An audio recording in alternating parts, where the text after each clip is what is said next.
कौरवों का आक्रमण। राजा विराट की खुशी अधिक दिनों तक टिक न सकी। योजना के अनुसार कौरव सेना ने मत्स्य देश पर आक्रमण कर दिया। वे लोग विराट की 60,000 गायें लूट कर ले गए।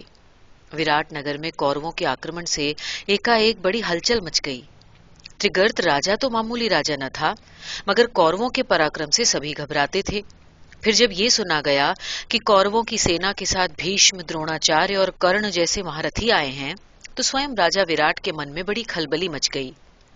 युधिष्ठिर बोले, महाराज, भयभीत न हो। आपके राजकुमार उत्तर ने सुशर्मा के साथ युद्ध करते समय बड़ा हौसला दिखाया था। इस बार उन्हें ही अपनी सेना का नायक बनाकर भेजें। राजकुमार उत्तर अपनी प्रशंसा सुनकर फूल गए। उसने शेखी में आकर अपने पिता से कहा, हाँ पिताजी, मुझे रणक्षेत्र में जाने की आज्ञा दीजिए। मैं कौरवों का संहार कर डालूंगा। राजा विराट ने आज्ञा दे दी। राजकुमार ने महलों में जाकर अपनी शेखी बघारना आरंभ किया। राजकुमारी के नृत्य गुरु वृहन्नला ने भी ये बातें सुनी। उत्तर के मुख से जब उन्होंने ये सुना कि कंक अर्थात युधिष्ठिर ने ही राजा को ये सलाह दी थी, तो वे सारी बात का मतलब तुरंत समझ गए। द्रौपदी के पास गए और उससे कहा कि वो राजकुमार से वृहन्नला को अपना सारथी बनाकर ले जाने की सिफारिश करें। द्रौपदी ने राजा उत्तर से जाकर वृहन्नला को अपना सारथी बनाने की प्रार्थना की। उत्तर बोला, अरे सैरंध्री, ये नचनिया भला मेरी क्या सहायता करेगी? सैरंध्री अर्थात द्रौपदी बोली, राजकुमार, इस वृहन्नला ने महाबली अर्जुन के साथ काम किया है। खांडव वन पर आक्रमण करते समय अर्जुन ने इस वृहन्नला को अपना सारथी बनाया था। आप इसको कोरा नचनिया न समझिए। अपनी बहन राजकुमारी से कहिए कि किसी तरह से वो वृहन्नला को आपका सारथी बनाने के लिए राजी कर लें। उत्तर के कहने से बहन अपने नृत्य गुरु को बुला लाई। पहले तो अर्जुन अपनी जबानी लटक झटक ही दिखलाते रहे, पर जब बहन ने ये कहा कि मुझे मालूम है कि आपने ही अर्जुन को खांडव वन में विजय दिलाई थी, तो वे गंभीर हो गए। उन्होंने राजकुमार उत्तर का सारथी बनना स्वीकार कर लिया। दूसरे दिन जब राजकुमार युद्ध क्षेत्र में जाने लगे, तो बहन ने तिलक करके उनसे कहा, भैया, शत्रुओं के रंगारंग कपड़े मेरे लिए अवश्य लाइएगा। मैं भीष्म, द्रोण, कर्ण और दुर्योधन जैसे महारथियों के कपड़ों से अपनी गुड़िया बनाऊंगी। उत्तर ने हंसकर ऐसा करना स्वीकार किया, परंतु वो जब रथ पर चढ़कर युद्ध क्षेत्र में पहुंचा, तो बड़े बड़े महारथियों को देखकर उसे जूड़ी सी चढ़ाई। वो रथ से कूदकर भागने लगा। उसने कहा, मैं इन महारथियों से नहीं लड़ सकता, मुझे बहुत डर लग रहा है, मैं जाता हूँ। वृहन्नला ने जब राजकुमार को यूं भागते हुए देखा, तो रथ से उतरकर राजकुमार उत्तर को पकड़ लिया। उर्वशी की दवा का असर उतर चुका था। अर्जुन अब अपने पुराने तेज को पा चुके थे, इसलिए उनके झपटकर उतरने को देखकर बहुत से कौरवों को शक हो गया कि हो न हो सारथी वेशधारी पुरुष शायद अर्जुन हो। इधर राजकुमार उत्तर ऐसा घबराया कि अर्जुन के रोके भी न रुक सका। वो बिलख बिलख कर रोने लगा। अर्जुन ने ये देखकर कहा, अच्छा, मैं तुम्हें लौटाए लिए चलता हूँ। राजकुमार उत्तर को रथ पर बिठाकर अर्जुन सीधे उस श्मशान में पहुंचे जहाँ की पांडवों के हथियार छिपे थे। अर्जुन ने उत्तर से पेड़ पर चढ़कर अपने हथियार उतारने के लिए कहा। अपने हथियारों और गांडीव धनुष से सजकर अब वो और ही कोई पुरुष लग रहा था। राजकुमार उत्तर ने हाथ जोड़कर कहा, आप मुझे अपना असली परिचय दें। हथियारों से लैस होते हुए अर्जुन ने उत्तर को अपना, अपने भाइयों और द्रौपदी का असली परिचय दिया। अर्जुन का नाम सुनते ही उत्तर ने उनके आगे अपना सर झुका दिया। अब उसे कौरवों का कोई डर नहीं रह गया था।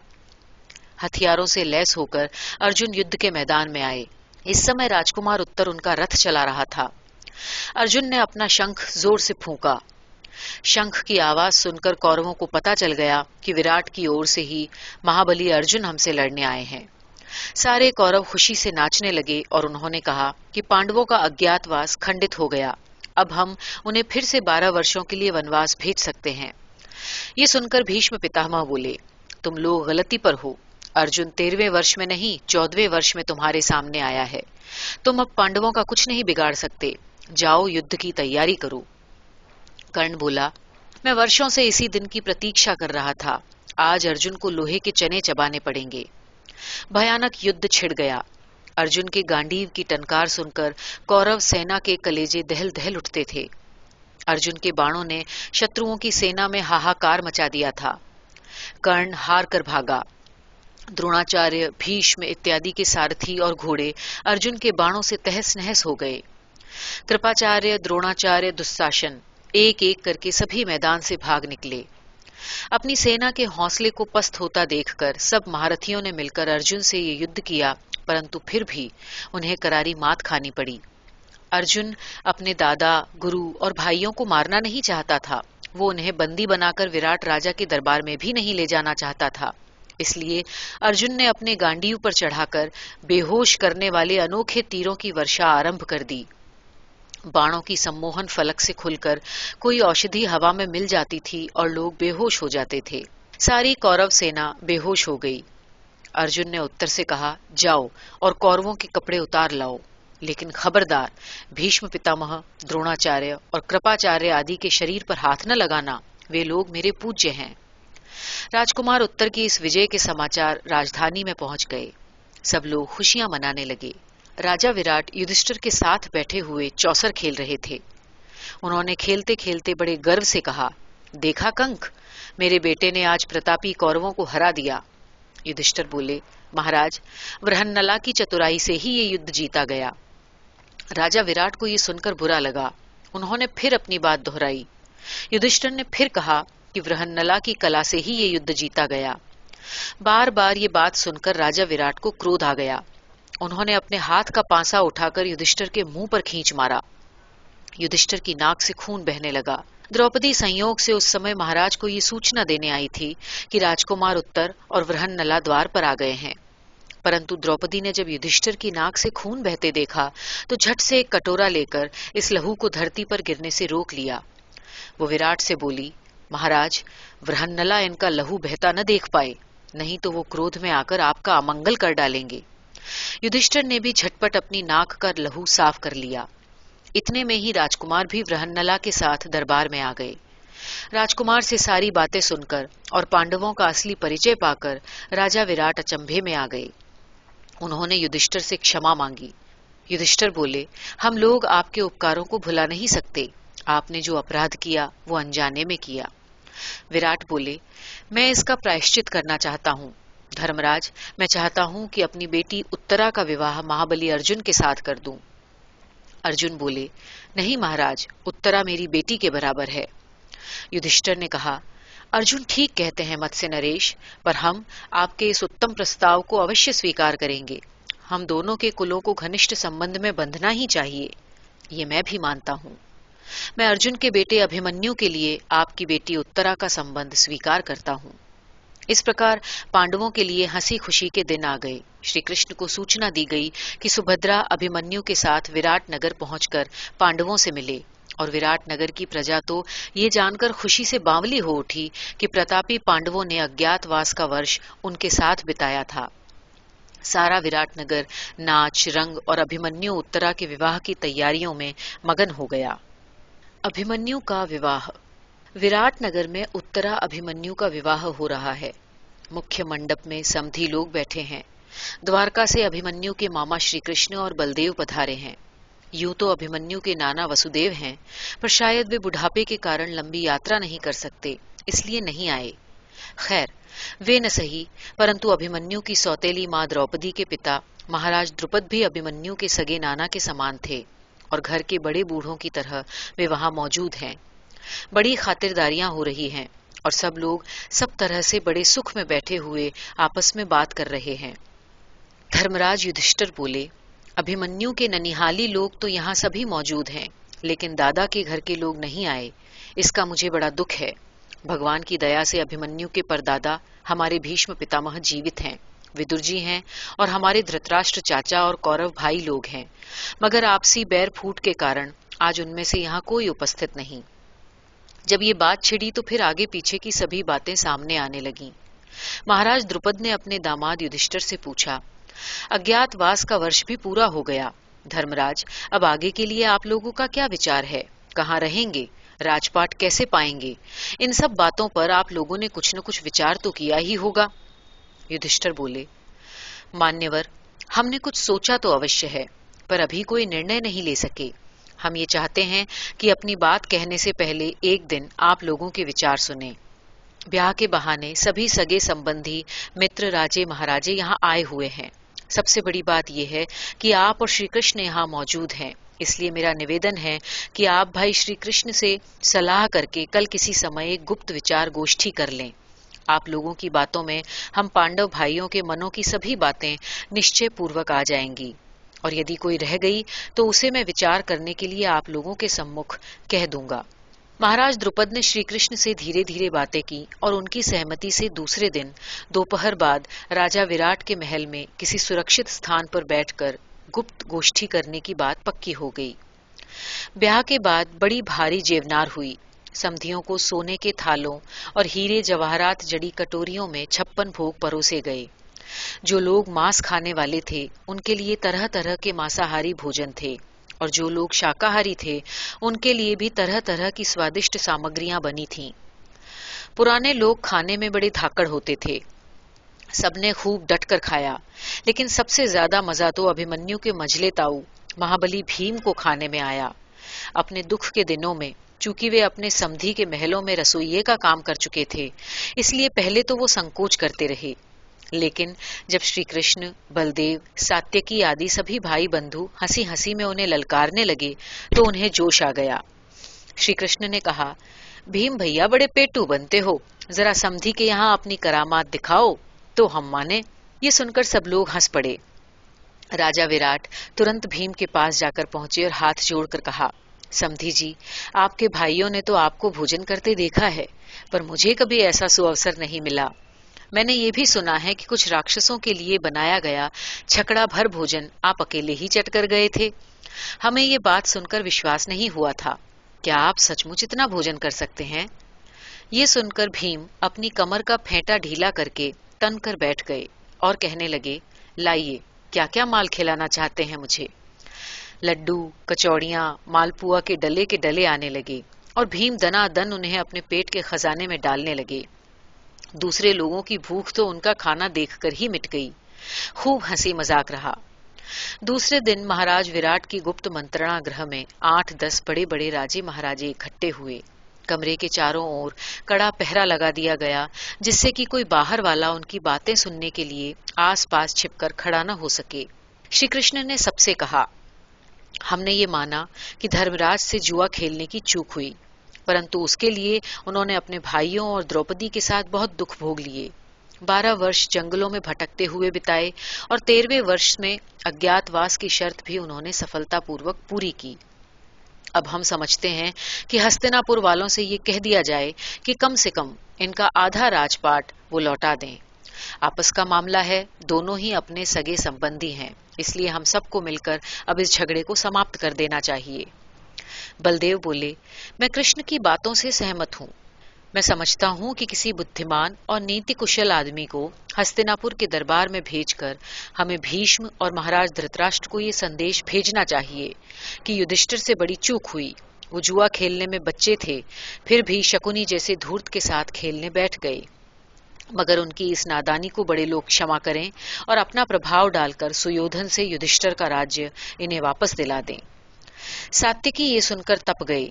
वे बोले, आप लोग युधिष्ठिर महाराज को अपराधी क्यों सिद्ध कर रहे हैं? इस तरह गिड़गिड़ाने की आवश्यकता ही क्या है? धर्मराज युधिष्ठिर ने कोई अपराध नहीं किया। लड़ाई और जुए के लिए बुलावा पाने पर जाना क्षत्रियों का धर्म है। दुष्टता तो शकुनी और दुर्योधन ने की। उन्होंने 2-2 बार न्योते भेजकर पांडवों को अपने घर बुलवाया और बेचारों को छलकपट करके लूट लिया। मेरा प्रस्ताव है कि हमें सीधे सीधे उन्हें ये धमकी देनी चाहिए कि यदि हस्तिनापुर के दरबार से पांडवों को न्याय न मिला तो हम, उनके सगे संबंधी लोग मिलकर उन्हें न्याय दिलाने के लिए लोहे से लोहा बजाने को हर समय तैयार हैं। श्री कृष्ण गर्मा गर्मी का वातावरण अभी तैयार नहीं करना चाहते थे। उन्होंने कहा, मैं समझता हूँ कि हमें अभी तनाव की स्थिति उत्पन्न नहीं करनी चाहिए। महाराज द्रुपद हम सब में बड़े और हमारे पिता के समान पूज्य हैं। श्री कृष्ण गर्मा गर्मी का वातावरण अभी तैयार नहीं करना चाहते थे।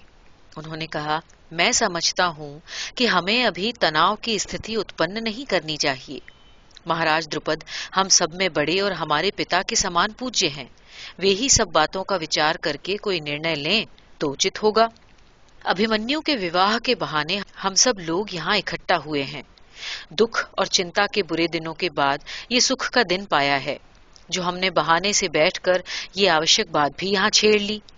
आज की सभा का मतलब केवल इतना ही है कि हम लोग अब इस दिशा में अपना मन तैयार करना आरंभ करें। लोहे से लोहा बजाने का हौसला रखना अच्छी बात है, लेकिन उसके लिए अनुकूल अवसर पर ही हमें आगे कदम बढ़ाना चाहिए। इस बात पर मैं समझता हूँ कि हम सभी एकमत होंगे। श्री कृष्ण की बात सबने मानी। एकाएक युद्ध की चुनौती देना किसी को भी उचित नहीं लगा, परंतु नौजवान सात्विकी यादव अपनी इस बात पर अड़ा रहा कि हस्तिनापुर जाने वाले दूत को महाराज युधिष्ठिर का दोष नहीं दर्शाना चाहिए। जब सात्विकी फिर से तेज पड़ने लगे तो श्री कृष्ण ने कहा, हे सात्विकी, पहले तो ये बात समझ लो कि हस्तिनापुर के दरबार में इस काम के लिए न तो यादवों की ओर से दूत भेजना ही उचित होगा और न पांडवों या राजा विराट की ओर से। राजा विराट से उनकी अभी ही लड़ाई हो चुकी है और पांडवों की बात वो सुनेंगे नहीं। हमारे लिए भी दूत भेजना कठिन है, क्योंकि दुर्योधन कहेगा कि यादव लोग जैसे पांडवों के संबंधी हैं वैसे ही हमारे भी, इसलिए वो हमारे बीच में एक का पक्ष लेकर क्यों कूदते हैं। इसलिए मेरी राय में महाराज द्रुपद को कोई दूत भेजना चाहिए। द्रोणाचार्य इनके सहपाठी रहे हैं, कृपाचार्य भी इन्हें बहुत मानते हैं और भीष्म पितामह के मन में समधी के नाते द्रुपद महाराज के लिए प्रेम और आदर का भाव है। इनकी बातों का प्रभाव कुछ दूसरा पड़ेगा। सबने श्री कृष्ण की बातों को सराहा। महाराज द्रुपद बोले, आप सबकी राय से मैं सहमत हूँ। यहाँ से जाने के बाद उचित समय देखकर पुरोहित जी को हस्तिनापुर भेजूंगा। बात पक्की हो गई। समधी के घर से विदा लेकर लोग बाग अपने अपने घरों को चले गए।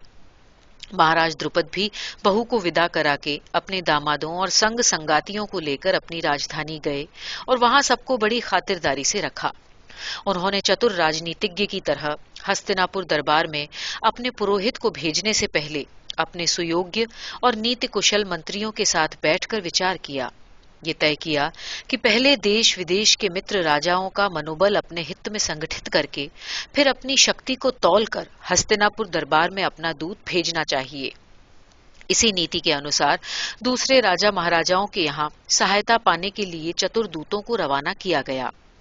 जब चारों ओर से हौसला मिलने लगा तो महाराज द्रुपद ने अपने पुरोहित को बुलाकर कहा, पूज्यवर, अच्छा मुहूर्त देखकर अब आप हस्तिनापुर जाएं, किंतु आप राजा धृतराष्ट्र से मिलने जाने से पहले महात्मा विदुर, द्रोणाचार्य, भीष्म पितामह और कौरव कुल के दूसरे बड़े बूढ़ों से मिलें। पहले उन्हें अपना मत बताएं, उन्हें अपने साथ मिलाएं, फिर राजा के सामने दरबार में ये बात कहें। महाराजा द्रुपद ने सब तरह से सोच विचार कर अपनी चालें चली। उन्होंने अर्जुन से कहा कि यूं तो श्री कृष्ण आदि यादवगण हमारे साथ हैं, परंतु तुम्हें स्वयं जाकर उनकी सहायता मांगनी चाहिए।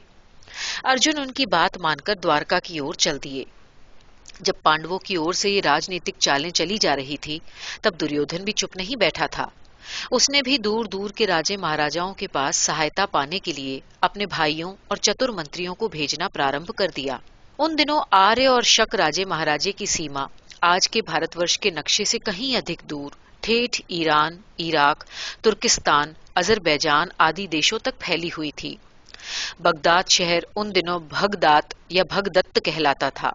अफगानिस्तान की आधुनिक स्वात नदी के आसपास फैला हुआ सुवास्तु देश कहलाता था। आधुनिक कंबोह पुराना काम्बोज था। आधुनिक बल्ख पुराना बाल्हीक देश, सिस्तान यानी पुराना शक स्थान आदि मध्य एशिया का बहुत बड़ा क्षेत्र व्यावसायिक और धार्मिक रूप से हमारे साथ ही जुड़ा हुआ था। आधुनिक कंधार पुराना गांधार अर्थात दुर्योधन के नाना का देश था। इसलिए दुर्योधन ने गांधार, बाल्हीक, शकस्थान, सुवास्तु, भगदत्त और यवन द्वीप आदि के राजे महाराजाओं के पास अपने दूत भेजे। वे उनके लिए बड़ी मूल्यवान भेंटें अपने साथ ले गए। कौरव और पांडव दूर दूर के राजे महाराजाओं को अपने अपने पक्ष में करने के लिए जी जान से दौड़ धूप करने लगे। दोनों ओर के चतुर जासूस इस बात की टोह में लगे थे कि कौन किसकी सहायता लेने जा रहा है। दुर्योधन को जब ये पता चला कि अर्जुन द्वारका जा रहे हैं, तो वो भी चटपट तेज घोड़े पर सवार होकर द्वारका के लिए चल दिया। दोनों लगभग साथ साथ वहां पहुंचे। बल्कि सच तो ये है कि दुर्योधन अर्जुन से कुछ पहले द्वारका पहुंच गया। श्री कृष्ण को भी अपने जासूसों से दोनों के आने की बात पहले ही मालूम हो चुकी थी।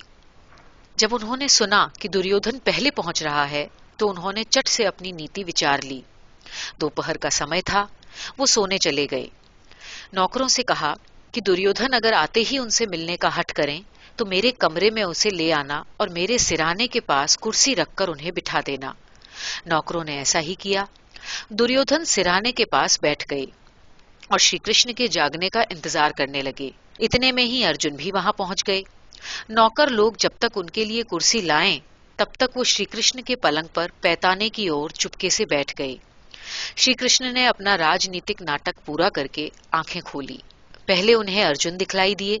श्री कृष्ण मुस्कुराकर बोले, कहो भाई, कैसे आए? दुर्योधन ने सोचा कि कहीं अर्जुन अपनी बात कहना आरंभ न कर दे, इसलिए हड़बड़ाकर बोल पड़े, हे कृष्ण, मैं भी यहाँ बैठा हूँ, बल्कि मैं पहले तुमसे सहायता मांगने के लिए यहाँ आया था। दुर्योधन श्री कृष्ण से बड़े थे, इसलिए उन्होंने हाथ जोड़कर कहा, क्षमा कीजिएगा भाई साहब, मैंने आपको देखा नहीं। खैर, अब मैं जान गया, आप दोनों मेरे पास सहायता मांगने के लिए आए हैं। मैं आप दोनों को सहायता दूंगा। मेरे पास दो ही चीजें हैं, एक तो मेरी शक्तिशाली नारायणी सेना और दूसरा मैं स्वयं।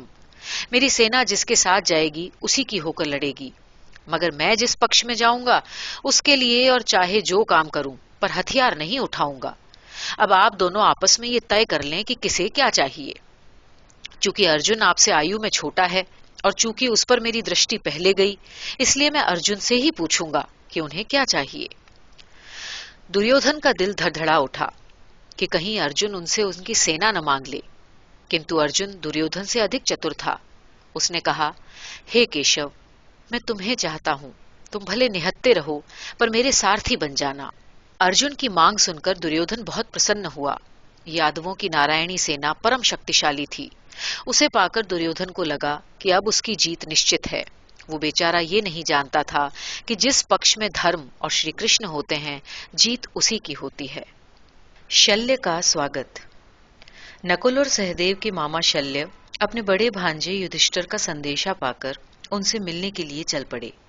दुर्योधन ने सुना कि मद्रराज शल्य अपने भांजे युधिष्ठिर की सहायता के लिए आ रहे हैं, तो दुर्योधन ने सोचा कि इन्हें किसी तरह से अपने पक्ष में कर लेना चाहिए। आर्यों की मद्र शाखा का प्रताप दुर्योधन भली भांति जानता था। मद्रों ने एक समय में मध्य एशिया के अनेक राज्यों, तुर्किस्तान और ईरान से लेकर अरब, सिंधु, पंजाब, दक्षिणावर्त आदि देशों को जीत लिया था। आधुनिक मिस्र देश का सही नाम भी मद्र देश ही है। ये भी कहा जाता है कि प्रसिद्ध सुलेमान पर्वत का असली नाम शल्यमान पर्वत है। ऐसे प्रतापी मद्रराज शल्य को अपनी ओर मिलाने के लिए छली दुर्योधन भला क्यों न प्रयत्न करता। उसने एक तरकीब की। महाराज शल्य के आने वाले रास्ते में उन्होंने जगह जगह खातिरदारी की बड़ी उत्तम व्यवस्था की। राजा शल्य जैसे ही किसी पड़ाव पर पहुंचते, वैसे ही उनका भव्य स्वागत होने लगता। नाच गाने, बढ़िया भोजन, तरह तरह के मनोरंजक खेल तमाशों आदि की बड़ी ही अच्छी व्यवस्था की गई। मद्र नरेश इस खातिरदारी से बहुत प्रसन्न हुए।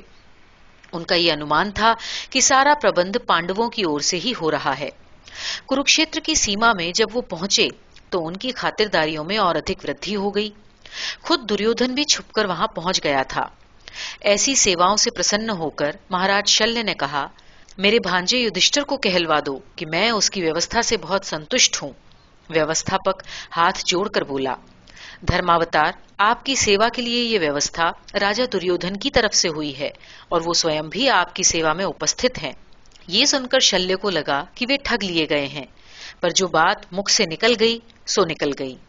उन्होंने दुर्योधन को बुलाकर कहा, हे दुर्योधन, तुमने मेरे नीतिवान भांजों को बहुत सताया है। मैं तो तुम्हें दंड देने के लिए यहाँ आया था, पर तुमने बड़ी चालाकी से मुझे संतुष्ट कर लिया। मैं अब तुम्हारा अनिष्ट नहीं कर सकता। बोलो, क्या चाहते हो? दुर्योधन ने हाथ जोड़कर बड़े ही मीठे ढंग से कहा, हे मामा, जैसे आप पांडवों के मामा हैं वैसे ही हमारे भी भाइयों भाइयों का झगड़ा है। इसलिए आपको चाहिए कि आप कौरवों और पांडवों को समान दृष्टि से देखें। यदि आप प्रसन्न हैं तो मुझे ये वर दें कि आप अपनी सेना के साथ मेरे पक्ष में रहकर पांडवों से लड़ेंगे। बेचारे मद्रराज शल्य क्या करते, वे वचन हार चुके थे। उन्होंने कहा, हे दुर्योधन, जैसा तुम कहते हो वैसा ही होगा, किंतु तुम्हारे यहां आने से पहले मैं एक बार पांडवों से मिलने के लिए अवश्य जाऊंगा। महाराज शल्य दुर्योधन को वचन देकर पांडवों से मिलने के लिए गए। जासूसों ने धर्मराज को पहले ही ये सूचना भेज दी थी। धर्मराज ने अपने सौतेले मामा की अगवानी करके तथा तरह तरह की उनकी खातिरदारी करके पूछा, रास्ते में कोई कष्ट तो नहीं हुआ मामा? हाँ, एक कष्ट अवश्य हुआ। मैं तुम्हारा प्रिय करने के लिए यहाँ आ रहा था, किंतु दुर्योधन ने अनायास ही मेरा मन जीत लिया और मैंने उसे अपने सहयोग का वचन भी दे दिया। मुझे बस इसी बात का बड़ा दुख है, पर मैं क्या करता, दिया हुआ वचन तो लौटा नहीं जा सकता। युधिष्ठिर बोले, खैर मामा, जो हो गया सो हो गया, अब आगे की सुधि लीजिए। आप अभी भी हमारे लिए बड़े उपयोगी सिद्ध हो सकते हैं। अच्छा, मैं किस प्रकार से उपयोगी हो सकता हूं? युधिष्ठिर बोले, जब कर्ण और अर्जुन का युद्ध हो तो आप कर्ण के सारथी बनकर मैदान में आइएगा। उस समय जहां तक बने आप कर्ण को बराबर निस्तेज करते रहिएगा। यदि आपने हम पर इतनी कृपा कर दी तो अर्जुन निश्चय ही आपके इस सहयोग से जयलाभ करेंगे। शल्य ने युधिष्ठिर को ऐसा करने का वचन दे दिया। युद्ध की तैयारियां जोर शोर से होने लगीं। दोनों ओर सहायता करने के लिए इतनी सेनाएं आ गई थीं कि करीब करीब पूरा उत्तर भारत उनसे घिर गया। आधुनिक पंजाब, कांगड़ा और राजस्थान तक की भूमि दोनों पक्षों के लिए आई हुई सेनाओं से पट गई। हस्तिनापुर के कुरुक्षेत्र या पानीपत नामक मैदान में तो एक राजा की भी सेना नहीं खड़ी हो सकती थी। इसलिए जिस महाभारत युद्ध को जो केवल कुरुक्षेत्र में हुआ माना जाता है, एक तरह से गलत है। कुरुक्षेत्र तो केवल एक युद्ध भूमि थी। पंजाब, कुरुजांगल यानी आधुनिक खुर्जा, रोहतक यानी आधुनिक रोहतक, अहिछत्र यानी बरेली, कालकूट अर्थात देहरादून और मरुभूमि यानी राजस्थान तक जगह जगह युद्ध के मोर्चे बंधने लगे। जब यहाँ तक तैयारी हो गई तो द्रुपद राजा के पुरोहित महाराज हस्तिनापुर आ पहुंचे। उन्होंने एक एक करके विदुर, द्रोणाचार्य, भीष्म पितामह आदि से बातें की। सबने अपने अपने शब्दों में एक ही बात कही कि हठी दुर्योधन युद्ध किए बिना मानेगा नहीं। जब किसी का विनाश काल आ जाता है तो उसकी बुद्धि भी विपरीत हो जाती है। हस्तिनापुर में आए दिन गली गली में युद्ध की ही बातें हुआ करती थीं। राजा के भय से गरीब प्रजाजन उजागर में भले ही कुछ न कहते हों, पर आपस में गुपचुप ढंग से सब लोग दुर्योधन आदि की निंदा ही करते थे। जैसे जैसे नई सेनाओं के आगमन की सूचना मिलती चलती, वैसे वैसे लोगों के मन का भय बढ़ता जा रहा था। द्रुपद महाराज के नीति कुशल पुरोहित ने जब कौरव दरबार के बड़े बूढ़ों की सहानुभूति पांडवों के प्रति भली भांति जगा ली, तब उन्होंने धृतराष्ट्र से मिलने की योजना बनाई। महाराज धृतराष्ट्र तब तक अपने दरबार के अनेक प्रतिष्ठित पुरुषों से ये सलाह पा चुके थे कि इस युद्ध को किसी भी प्रकार रोकना चाहिए, परंतु वे विवश थे। दुर्योधन उनकी एक नहीं सुन रहा था। पुरोहित जी ने धृतराष्ट्र से कहा, हे महाराज, घर की फूट से बढ़कर बुरी बात और कुछ नहीं होती। जिस प्रकार आपकी आज्ञा लेकर दुर्योधन ने पांडवों को 2 बार जुआ खेलने के लिए बुलाया, महारानी द्रौपदी का अपमान किया और शकुनी से जालसाजी कराकर युधिष्ठिर को जुए में हराया, उससे बैर और फूट के सिवाय और कोई भावना उत्पन्न हो ही नहीं सकती थी। हे महाराज, पिछले 13 वर्षों में पांडवों ने बड़े बड़े कष्ट सहे हैं। इससे आपके राजकुमारों के प्रति उनमें विशेष रूप से भीम और अर्जुन के मनों में बड़ी कटुता उत्पन्न हो गई है। अपने इन दोनों भतीजों के क्रोध और पराक्रम को आप अच्छी तरह से जानते हैं। इसलिए मेरी ये प्रार्थना है कि सब बातों का विचार करके आप पांडवों को कम से कम उनका आधा राज्य दिलवा दें। यदि ऐसा न किया गया तो फिर महानाश के सिवाय और कोई दूसरा रास्ता नहीं बचेगा। महाराज धृतराष्ट्र भीम और अर्जुन के पराक्रम को जानते थे। वे ये भी जानते थे कि उनके लड़कों में ऐसा एक भी नहीं जो भीम और अर्जुन से टक्कर ले सके। ये सब सोचकर वो घबरा उठे। महाराज धृतराष्ट्र के मन में घबराहट तो अवश्य उत्पन्न हो गई, किंतु एक जगह पर उनका मन बेटों के समान ही ओछा था। उन्हें रह रहकर यही डाह पैदा होती कि अगर मैं अंधा न होता तो मेरे छोटे भाई स्वर्गीय पांडु को कभी राजा न बनाया जाता और मेरे बाद मेरा बेटा दुर्योधन ही हस्तिनापुर का राजा होता। इस तरह से सोचते हुए वो अपने मन में एक जगह ये विश्वास करने लगे थे कि दुर्योधन ने चाहे जैसे भी पांडवों का राज्य लिया हो, दरअसल वो न्याय ही है। मेरे छोटे भाई के लड़कों को अलग से कोई राज्य नहीं मिलना चाहिए, लेकिन ऊपर से वो ये बातें कह नहीं पाते थे। गांधारी अपने पति को समझाने आई। पत्नी की बातें सुनकर महाराज धृतराष्ट्र मुंह फुलाकर बोले, मुझसे क्यों कहती हो, अपने बेटों से कहो। अपने पति का ये रुख देखकर गांधारी बेचारी क्या करती, चुप रही। इतने में महर्षि वेद व्यास के आने की सूचना मिली। सुनकर महाराज भीतर ही भीतर कुड़मुड़ा उठे। सोचने लगे कि ये बूढ़ा ऋषि भी आकर मेरे ही बेटों की निंदा करेगा। उन्हें लगता था कि भीष्म, विदुर और व्यास जैसे सारे भले और पूज्य लोगों ने उनके प्यारे बेटों के लिए मानो एक षड्यंत्र सा रच लिया है। ऐसी उल्टी मती की बातें सोच सोचकर धृतराष्ट्र मन ही मन सबसे कुड़ रहे थे। व्यास जी आए तो जैसी धृतराष्ट्र को आशंका थी वैसी ही बातें हुईं। धृतराष्ट्र ने मुख में राम, बगल में छुरी वाली नीति अपनाकर व्यास से कहा, महर्षि, मैं अंधा लाचार भला कर ही क्या सकता हूं। लड़के मेरा कहना मान नहीं रहे, आप ही उन्हें समझा कर देखिए। व्यास ने गांधारी और धृतराष्ट्र के सामने दुर्योधन को बुलाकर तरह तरह से समझाया, किंतु वो न माना। उसने कहा, हार जीत का फैसला चाहे लड़ाई के मैदान में हो या जुए पर, बात एक ही है। युधिष्ठिर अपना राजपाट हार चुके हैं, वो अब मेरा है। उस राज्य को जो मुझसे मांगता है वो अन्यायी है, और मैं अन्यायियों से किसी भी प्रकार का समझौता करने के लिए तैयार नहीं हूं। इस प्रकार समझौते की बात समाप्त हो गई। महाराज द्रुपद के पुरोहित निराश और असफल होकर लौट गए। हाँ, एक सफलता उन्होंने अवश्य पाई कि महाराज धृतराष्ट्र के मन में वो प्रतापी पांडवों, विशेष रूप से भीम और अर्जुन के पराक्रम का आतंक जमा गए। अंधे महाराज को नींद में भी भयानक सपने आया करते। उन्हें लगता कि भीम उनके सारे बेटों को मार डालेगा। इस आशंका से वे बेहद सहम उठे। अंत में उन्होंने अपने एक मंत्री संजय को पांडवों के पास समझाने के लिए भेजा। युद्ध की ओर संजय धर्मराज युधिष्ठिर से मिलने गए। धर्मराज ने बहुविधि स्वागत सत्कार करके उनके आने का कारण पूछा। संजय बोले, हे धर्मराज, अपने महाराज की बात कहने से पहले मैं आपको एक छोटी सी कथा सुनाता हूं। एक बार एक बहेलिये ने चिड़िया पकड़ने के लिए जंगल में जाल फैलाया। थोड़ी देर बाद चिड़ियों का एक झुंड आकर उसमें फंस गया। बहेलिया प्रसन्न होकर जब अपना जाल समेटने के लिए बढ़ा तो आत्मरक्षा के लिए जाल में फंसी सारी चिड़ियाएं आपस में संगठित हो गईं। उन्होंने चूं चूं करके आपस में एक दूसरे से कहा कि कोई चिड़िया हिम्मत न हारो, सब मिलकर एक साथ जोर लगाओ और जाल समेत उड़ चलो। बहेलिया हमारा कुछ भी नहीं बिगाड़ सकेगा। चिड़ियों ने ऐसा ही किया और वे जाल समेत उड़ चली। बहेलिया उनके साथ साथ दौड़ता गया। आगे एक मुनि मिले। दृश्य देखकर उन्होंने बहेलिये से कहा, अरे मूर्ख, ये चिड़िया तो तेरा जाल लेकर आकाश में उड़ रही हैं। तू धरती पर दौड़ दौड़ कर बेकार में अपने को क्यों थका रहा है। बहेलिया बोला, हे मुनि, ये चिड़िया मूर्ख जाति की हैं। उस समय आत्मरक्षा के भय से ये अवश्य संगठित हो गईं, पर मूर्ख कभी अधिक देर तक संगठित होकर नहीं रह सकता।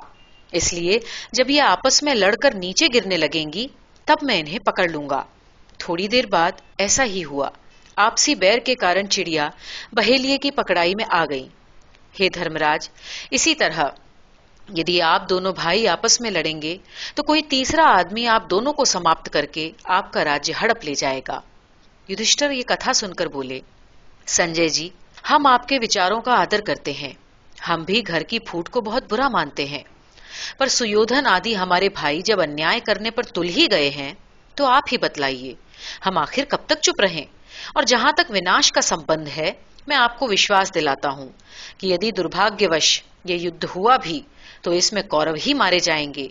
हम पांडवों का कोई कुछ नहीं बिगाड़ सकेगा, क्योंकि जिधर धर्म है उधर ही जय है। संजय निराश होकर लौट आए और धृतराष्ट्र से सारी बातें कही। संजय ने यह भी बतलाया कि पांडवों के यहाँ युद्ध की जबरदस्त तैयारियां हो रही है। जितने राजे महाराजे आपके बेटों का साथ देने आए हैं, उतने ही पांडवों के साथ भी हैं। बल्कि अर्जुन और भीम के पराक्रम पर विश्वास करके उनके यहाँ और भी अधिक सैनिक सहायताएं पहुंचने वाली हैं। संजय की बात सुनकर धृतराष्ट्र का मन भय और लोभ से जड़ हो गया। भय ये था कि लड़ाई में पांडव उनके बेटों को हरा न दे, और लोभ ये कि हमारे बेटों का पांडव भतीजों के राजपाट पर अधिकार बना रहे। मन का लालच ज्ञानी मनुष्य को भी अज्ञानी बना देता है। मोह के मारे वो सही बात सोच नहीं पाता। संजय की बातें सुनकर तथा भीम और अर्जुन के पराक्रम का ध्यान करके जैसे जैसे उनकी घबराहट और भय में बढ़ोतरी होती, वैसे वैसे उनका मन अपने पांडव भतीजों के लिए घृणा और क्रोध से कसता जाता। वे ये तो चाहते थे कि लड़ाई न हो, साथ ही साथ ये भी कि पांडवों को राजपाट भी न लौटाना पड़े। परंतु किसी के मन की ऐसी उल्टी सीधी बातें भला कभी फल सकती हैं? धृतराष्ट्र ऊपरी तौर पर तो अंधे थे ही, पर गलत किस्म के लालच और मोह में पड़कर उनकी बुद्धि भी अंधी हो गई थी। सारा उत्तर भारत एक विशाल युद्ध क्षेत्र बना हुआ था। तनातनी बराबर बढ़ती जा रही थी। तमिलनाडु के पांड्य राजाओं से लेकर बल्ख और बगदाद तक के आर्य और शक राजे इस युद्ध में भाग ले रहे थे। चीन और किरात देशों की सेनाएं भी कौरवों की ओर से लड़ने आई थीं। एक तरह से देखा जाए तो कौरव पांडवों के इस युद्ध में केवल भारत ही नहीं, बल्कि आधा एशिया महाद्वीप भी इन दोनों भाइयों के साथ साथ नथा हुआ था। राजनीति में दोस्ती केवल दोस्ती के लिए नहीं हुआ करती, इसमें देशों के आपसी स्वार्थ भी काम करते हैं। भारतवर्ष के व्यापार संबंध इन सभी देशों से घनिष्ठ थे। दूसरी बात ये कि जिन सूर्य और चंद्रवर्षी आर्य राजाओं की सत्ता हमारे देश पर थी, उन्हीं कुलों की दूसरी शाखाएं इन देशों पर भी राज्य किया करती थीं। सूर्यवंशी राजे आज के अरब, इराक, मिस्र, यूनान और कश्यप सागर से लेकर जापान तक राज्य करते थे। इराक की सूर्यवंशी शाखा के सम्राट सागर या सरगोन ने सूर्यास्त के द्वीप यानी आधुनिक ब्रिटेन और आयरलैंड तक को जीता था। इराक में इसके प्राचीन लिखित प्रमाण मिले हैं। एक अंग्रेज विद्वान ने तो यहां तक सिद्ध किया है कि ब्रिटेन का शुद्ध नाम भरत है और उनकी सिंह त्रिशूल धारिणी ब्रिटानिया देवी और कोई नहीं बल्कि हमारी भारतीय दुर्गा है। इससे यह भी सिद्ध होता है कि राजे सम्राट अपने राज्य के व्यापार की वृद्धि के लिए आपसी संगठन और समझौते चाहा करते थे। छोटे राजे महाराजे सदा किसी बड़े शक्तिशाली सम्राट के साथ जुड़कर अपने राज्य और व्यापार की रक्षा करते थे। हस्तिनापुर का कौरव वंश ऐसे शक्तिशाली संगठन का काम कई पीढ़ियों से कर रहा था। जब वही वंश आपस में बैर साध कर फूटा तो उस सारे भूखंड में जिससे उनका संबंध था खलबली मच गई। श्री कृष्ण इन बातों को खूब समझते थे। वे बड़े दिल और बड़े दिमाग वाले थे। उन्होंने सोचा कि अगर युद्ध हुआ तो बहुत बड़ा महानाश होगा। ये युद्ध सारे उत्तर भारत में फैलेगा, सैकड़ों मोर्चों पर लड़ाइयां छिड़ेगी। अशांति में न तो खेती पाती हो सकेगी और न वनज व्यापार, न अमीर सुरक्षित होंगे न गरीब। इस युद्ध में हार जीत चाहे किसी पक्ष की हो, पर दुनिया बहुत मरेगी, शोक और बीमारियां बढ़ेंगी।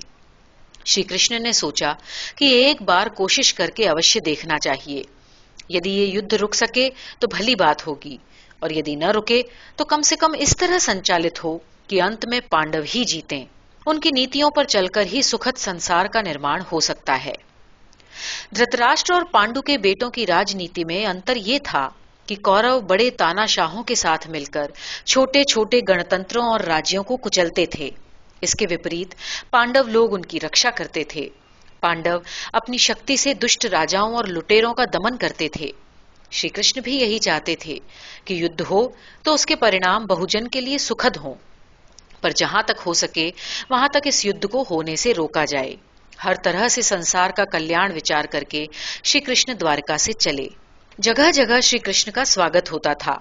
यूं कहने को तो वे एक शक्तिशाली गणतंत्र के मुखिया भरी ही थे, पर अपने जीवन काल में ही उनका मान सम्मान ऐसा बढ़ गया था कि सब लोग देवता की तरह उन्हें मान देने लगे थे।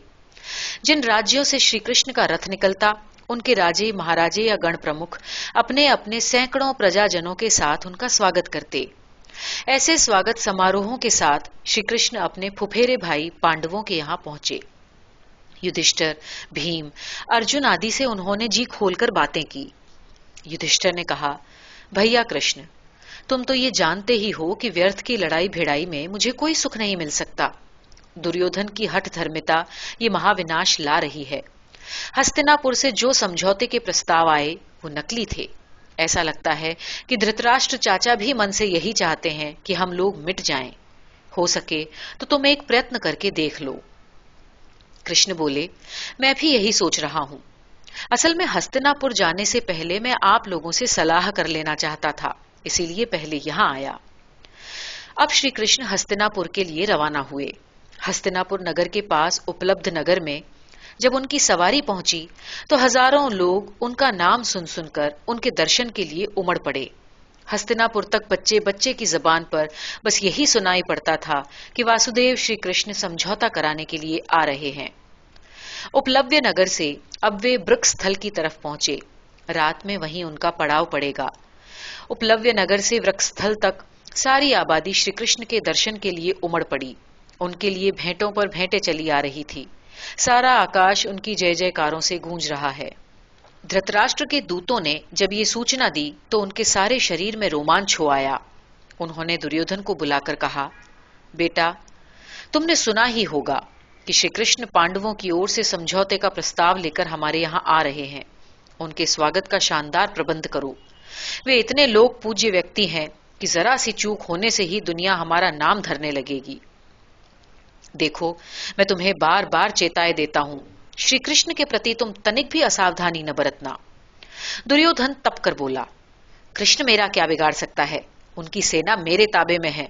वो दुष्ट अर्जुन का गहरा मित्र है और दोनों आपस में मिलकर हमारे नाश की तरकीबें सोचते हैं। मुझे तो ये कृष्ण फूटी आंख नहीं सुहाता पिताजी। बेटे की ये बात सुनकर धृतराष्ट्र घबरा गए। उन्होंने बिगड़ कर कहा, देख दुर्योधन, तेरे मन में चाहे जो कुछ हो, पर तूने यदि मेरी इच्छा के विपरीत काम किया तो उसका परिणाम अच्छा न होगा। दुर्योधन को समझा बुझाकर धृतराष्ट्र ने तुरंत ही विदुर को बुलवाया। उन्होंने कहा, हे विदुर, मैं श्री कृष्ण की पूजा बड़े ठाठ बाट से करना चाहता हूं। तुम सोने मढ़े 16 सुंदर रथ, जिनमें बाल्हीक देश से एक डील डॉल वाले 4 घोड़े जुते हों, श्री कृष्ण की सेवा में भेंट करो। 8 उत्तम हाथी, 100 सुंदर दासियां और 100 दास, 18,000 पहाड़ी मेढे और चीन देश के 1000 घोड़े अर्पित करूंगा। इसके साथ ही साथ उत्तम हीरे जवाहरात भी उनकी भेंट में देने की मेरी इच्छा है। आप तुरंत इन सब वस्तुओं का प्रबंध कीजिए। मेरे सब बेटे, पोते, पोती, नाती उत्तम रथों पर बैठकर श्री कृष्ण की अगवानी के लिए जाएं। सारी सड़कें झंडियां और बंधनवारों से सजाई जाएं। नगर की सारी वैश्याएं नाचती गाती हुई उनका स्वागत करने जाएं। बाजे गाजे और समारोह के साथ जनता जनार्दन वासुदेव को नगर में लाइए। प्रबंध में किसी प्रकार की चूक न रहने पाए। विदुर ने धृतराष्ट्र के मन की बात समझ ली। वे मुस्कुराए और बोले, महाराज, यदि आप बुरा न माने तो एक बात कहूं। इस शानदार स्वागत और बहुमूल्य भेंट देकर भी आप श्री कृष्ण को अपनी ओर फोड़ न सकेंगे। मेरे भेदियों ने द्वारका से लेकर वृक्षस्थल तक श्री कृष्ण के सम्मान में होने वाले स्वागत समारोह के जो ब्यौरे भेजे हैं, उनसे तो ये पता चलता है कि सारे राजे महाराजे, उनकी सेनाएं और प्रजाजन श्री कृष्ण के साथ है। जिस व्यक्ति को लाखों करोड़ों मनुष्यों का विश्वास प्राप्त हो, वो मनुष्य थोड़ी सी भेंटों के लालच में अपना मन छोटा नहीं कर सकता। आप ये सोचिए कि श्री कृष्ण के द्वारा लाए गए समझौते के प्रस्ताव को आप स्वीकार कर सकेंगे या नहीं। धृतराष्ट्र बोले, यदि मेरे बेटों को उस प्रस्ताव से कोई हानि न पहुंचेगी तो मैं उसे स्वीकार कर लूंगा। विदुर बोले, महाराज, आपके पुत्रों का सच्चा लाभ केवल इसी बात में है कि आप पांडवों का राजपाट उन्हें लौटा दें। सुनकर धृतराष्ट्र चिढ़ गए। उन्होंने मुंह फुलाकर कहा, जैसा आपसे कहा गया है वैसा ही कीजिए। आगे की बातों का विचार आगे होगा। विदुर ये जान गए कि अंधे धृतराष्ट्र की मति भी मारी गई है, इसलिए वे बिना कुछ कहे चुपचाप चले आए। दुर्योधन ने श्री कृष्ण के स्वागत प्रबंध को अपनी आज्ञा से रद्द कर दिया। राजा धृतराष्ट्र की एक न चली। ये सुनकर भीष्म पितामह ने अपने भतीजे धृतराष्ट्र और पोते दुर्योधन से मिलने की इच्छा व्यक्त की। उन्होंने धृतराष्ट्र के सामने दुर्योधन से कहा, बेटा, श्री कृष्ण लोक पूज्य हैं। तुम्हारे पिता ने उनके स्वागत सत्कार के लिए जो आदेश दिया था वो सही था। तुमने उसे रद्द क्यों किया? दुर्योधन बोले, मैं ये नहीं चाहता कि कृष्ण या कोई और ये समझे कि मैंने डर के मारे उनका ऐसा भव्य स्वागत किया। और वैसे भी मैं पांडवों के कट्टर पक्षधर का शानदार स्वागत करने के पक्ष में नहीं। उनके समझौते के प्रस्ताव में ढोंग के सिवा और कुछ न होगा। उनकी पूजा करना बेकार है। उद्दत दुर्योधन की ये बात सुनकर फिर भीष्म ने उससे तो कुछ नहीं कहा, पर धृतराष्ट्र से बोले, वत्स, श्री कृष्ण किसी आदर सत्कार के भूखे नहीं। वे इतने ओछे दिल के भी नहीं कि अपना सत्कार न किए जाने पर बुरा मान जाएं। इसलिए उनका स्वागत करना या न करना उनकी दृष्टि से बेकार है, पर हमारी दृष्टि से इसका नतीजा अच्छा न निकलेगा। मैं तुमसे फिर कहता हूं कि कृष्ण का अनादर न होने देना। उनको बीच में डालकर यदि अपने और पांडव बेटों में उचित समझौता करवा लोगे तो केवल तुम्हारा ही नहीं बल्कि संसार का एक महान संकट टल जाएगा। दुर्योधन चिढ़कर बोले, पितामह, चाहे सूर्य पूर्व के बजाय पश्चिम से उदय होने लगे, चाहे सारी पृथ्वी इधर से उधर पलट जाए, परंतु मैं पांडवों के साथ मिलकर इस धरती का राजपाट कदापि नहीं भोगूंगा। मैं अब इस संधि के प्रस्तावों से ऊब चुका हूं। मैं आपको यह भी बतलाए देता हूं कि यदि कृष्ण ने हमारे सामने एड़ी बेड़ी बात निकाली तो मैं उन्हें कैद कर लूंगा। धृतराष्ट्र भय और क्रोध के मारे कांप उठे। उन्होंने अपने बेटे को डांटा और कहा, खबरदार, ऐसा कोई काम न करना। तुम्हें लज्जा नहीं आती कि श्री कृष्ण ने तुम्हारी मांग करते ही अपनी सारी नारायणी सेना तुम्हें सौंप दी? ऐसे व्यक्ति को बंदी बनाने का मतलब समझते हो? मैं तुम्हें चेताए देता हूं, इस तरह की कोई गड़बड़ मत करना। भीष्म बोले, धृतराष्ट्र, तुम्हारा ये लड़का बड़ा ही मूर्ख है। यदि तुम उसके ऊपर कड़ा अनुशासन नहीं लगाओगे तो तुम्हें बहुत दुखद परिणाम भुगतने पड़ेंगे। ये सुनकर दुर्योधन गुस्से में पैर पटकता हुआ चला गया। श्री कृष्ण का स्वागत सत्कार धृतराष्ट्र की आज्ञा के अनुसार ही हुआ। विदुर स्वयं उनका स्वागत करने गए। कौरव कुमारों से मिलने से पहले श्री कृष्ण बड़े प्रेम और आदर के साथ महात्मा विदुर से मिले। बहाने से उन्होंने विदुर के कान में कहा, महात्मा, मैं महाराज धृतराष्ट्र से मिलकर फिर राजमहलों में नहीं ठहरूंगा। मेरे ठहरने का प्रबंध आपके यहां होगा। हस्तिनापुर नगर में श्री कृष्ण का भव्य स्वागत हुआ। वे पहले सीधे धृतराष्ट्र से मिलने गए। राज दरबार में उनका विधिवत सत्कार हुआ। फिर वे अपनी बुआ कुंती के दर्शन करने गए। कुंती उन्हें देखते ही विकल होकर रो पड़ी। अपने बेटों से बिछड़े हुए उन्हें 13 वर्ष हो गए थे। वे बहुत दुखी थीं। कहने लगीं, मेरे समान अभागी स्त्री और कोई नहीं। छोटे छोटे बच्चे छोड़कर पति मरे और फिर इन बच्चों को जो कष्ट झेलने पड़े, उन्हें देख देख कर अब तो मैं यही सोचती हूं कि भगवान शायद है ही नहीं। यदि ईश्वर होता तो क्या हर बार पापियों को जय मिला करती? आज की दुनिया में जो भला और पुण्यात्मा है वही कष्ट भोग रहा है। जो दुष्ट और दुरात्मा है वो गुलछर्रे उड़ाता है। ईश्वर का ये न्याय समझ में नहीं आता। श्री कृष्ण बोले, बुआ, तुम चिंता मत करो। दुष्टों का नाश अवश्य होगा। तुमसे बढ़कर सौभाग्यशाली स्त्री कौन है जिसके बेटों के सामने बड़े बड़े योद्धा भी विनय से सिर झुकाते हों? उस सौभाग्यशालिनी माता पर सच पूछो तो कभी दुख की छाया पड़ ही नहीं सकती। बुआ, रहे ये संघर्ष के दिन सो अब बीतने वाले हैं। तुम किसी भी प्रकार अपने आप को हताश मत करो। बुआ को समझा बुझाकर जब वे उसके कमरे से निकलने लगे तो महल के कर्मचारियों ने उनसे महल में चलने की प्रार्थना की, जहां उनके ठहरने की व्यवस्था की गई थी। श्री कृष्ण बहुत चतुर थे। वे जानते थे कि दुर्योधन कुछ भी गड़बड़ कर सकता है। उन्होंने बड़े मीठे ढंग से कहा, महात्मा विदुर मेरे पुराने परिचित और प्रेमी हैं। मैं इस बार उन्हीं का आतिथ्य ग्रहण करूंगा। जिस शांति प्रस्ताव को लेकर मैं यहाँ आया हूँ उसके सम्मान की रक्षा के लिए मुझे राजमहल में नहीं ठहरना चाहिए। ये कहकर वे अपने रथ में बैठ गए और विदुर के घर की तरफ चल दिए। दुर्योधन ने जब ये सुना तो वो जल भुनकर कलाबत्तू हो गया। उसने भीष्म और धृतराष्ट्र के मना करने पर भी अपने दुष्ट बुद्धि वाले भाइयों के साथ मिलकर श्री कृष्ण को डरा धमकाकर उनसे मनमानी संधि कराने का जो षड्यंत्र रचाया था वो मिट्टी में मिल गया। दूसरे दिन श्री कृष्ण ने दुर्योधन से भेंट करने की इच्छा प्रकट की। दुर्योधन ने उन्हें मिलने के लिए अपने महल में बुलाया। श्री कृष्ण जब वहां पहुंचे तो शकुनी, कर्ण, दुशासन आदि दुर्योधन के पास बैठे थे। दोनों ओर से शिष्टाचार पूरे होने के बाद दुर्योधन ने कहा, हे कृष्ण, तुम जैसे पांडवों के भाई हो वैसे ही हमारे भी, पर तुम यहाँ आकर हमारे घर ठहरने की बजाय हमारे एक नौकर के घर ठहरे। ये तुमने अच्छा नहीं किया।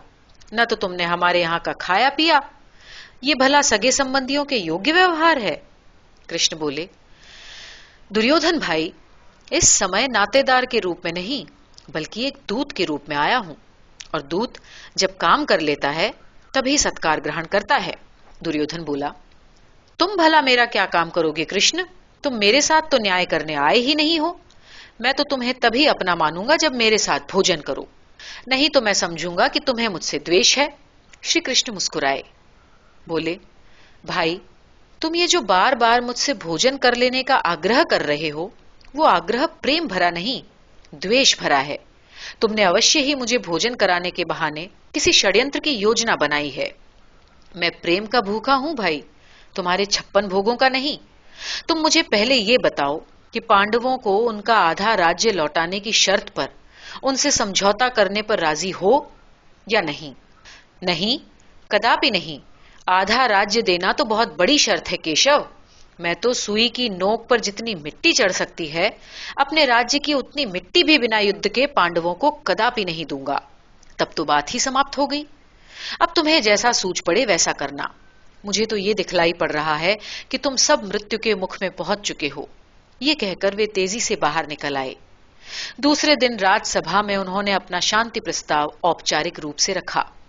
दुर्योधन और उनके गुट के लोग ये नहीं चाहते थे कि श्री कृष्ण के प्रस्ताव पर सभा में विचार हो। उन्हें यह भय था कि भीष्म, विदुर आदि के प्रभाव में आकर धृतराष्ट्र कहीं श्री कृष्ण का प्रस्ताव मान न लें। इसलिए वे लोग झूठ मूठ की गर्मागर्मी बरतने लगे। श्री कृष्ण ने तब कौरवों को भरी सभा में खूब खरी खोटी सुनाई। उन्होंने धृतराष्ट्र को सचेत किया कि यदि वे अपने पुत्रों को सही ढंग से नहीं चलाएंगे तो निश्चय ही कौरव कुल का नाश हो जाएगा। दुर्योधन ने तड़प कर अपने सेवकों को आज्ञा दी कि श्री कृष्ण को कैद कर लिया जाए। सभा में हंगामा मच गया, लेकिन जान पड़ता था कि विदुर और श्री कृष्ण इस प्रकार की दुर्घटना के लिए पहले से ही तैयार होकर आए थे। राजसभा में ऐसा चमत्कारिक उलटफेर हुआ कि सिपाही श्री कृष्ण के धोखे में जिस तिस को पकड़ते रहे और श्री कृष्ण दरबार से साफ निकल गए। राज्यसभा से लौटकर श्री कृष्ण ने हस्तिनापुर से कायर की तरह जाना उचित नहीं समझा। वे सीधे अपनी बुआ के यहाँ पहुंचे। उन्हें हर प्रकार से ढांढस बंधाया। कुंती से विदा लेकर श्री कृष्ण जब महल के बाहर निकल रहे थे, तब राजसभा से बहुत से सामंत और सभासद भी लौट रहे थे। श्री कृष्ण को देखकर सब लोग अचंभे में रह गए। उन्हें कैद करने की असफलता पर कौरवों ने अपने दांत पीस लिए, पर अब वे उनका कुछ नहीं बिगाड़ सकते थे, क्योंकि षड्यंत्र की असफलता के बाद महाराज ने सब कर्मचारियों को यह कड़ा आदेश दे दिया था कि श्री कृष्ण के साथ उनकी राज्य सीमा में कोई छेड़छाड़ न की जाए। लेकिन श्री कृष्ण छेड़छाड़ करने से न चूके। उन्होंने कर्ण को अपने रथ की ओर जाते देखा तो चट से आगे बढ़कर उनका हाथ पकड़ लिया और अपने रथ की ओर उन्हें ले गए। रास्ते में उन्होंने कर्ण से कहा, भाई, क्या आप जानते हैं कि आप मेरे बड़े फुफेरे भाई हैं? कर्ण आश्चर्य से कृष्ण का मुंह ताकने लगे। तब कृष्ण ने उन्हें उनके जन्म की सारी कथा सुनाई। कर्ण ये सब सुनकर गहरे विचारों में डूब गए। फिर कहा, हे कृष्ण, जब तुम कह रहे हो तो बात सच्ची ही होगी, परंतु अब मैं लाचार हूं। मैंने माना कि कुंती देवी मेरी माता हैं और युधिष्ठिर, भीम, अर्जुन, नकुल, सहदेव मेरे सगे छोटे भाई। पर यह भी तो सोचो कि अपनी मां को मैं मां क्यों न मानूं? अपनी ओर से तो उन्होंने मुझे जन्म से ही मार डाला था।